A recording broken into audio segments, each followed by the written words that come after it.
मी सकाळी कितीही उठायचा प्रयत्न केला ना तरी माझं मॉर्निंगचं रुटीन ही बिघडवणार म्हणजे बिघडवणार. आणि त्यानंतर मी हिला व्यस्त करून टाकलं स्कूलचा व्हिडिओ बघण्यात आणि मी कुकर लावला.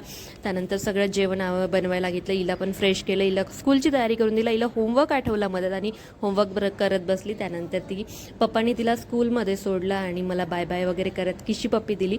त्यानंतर मी ऑफिसमधून येताना ना मला बिलकुलही पाणीपुरी खायचा मोह आवरला नाही आणि मी पाणीपुरी खाल्ली. त्यानंतर घरी येऊन दिवा वगैरे लावून नंतर व्हिडिओ पाहत बसली. तेव्हा व्हिडिओ बघताना ना मला निहारिकाचे खूप सारे लहानपणीचे फोटोज दिसले. त्यामध्ये ना तिचे कर्ली केस, ते लहानपणापासूनचा पूर्ण प्रवास इतकी बघण्यात गुंग झाली ना मी मी विसरून गेले की आज संध्याकाळी जेवण पण बनवायचं आहे. सो जेवण बनवायला थोडा वेळ. निहारिका लहानपणी इतकी क्यूट दिसत होती ना, तिचे केस इतके कर्ली होते की खूप छान, आणि टकली केल्यानंतर हिच्या अशा प्रकारे दिसत होती. हा पूर्ण निहारिकाच्या लहानपणाचा प्रवास आहे. कसा वाटला ते नक्की सांगा. चलो बाय.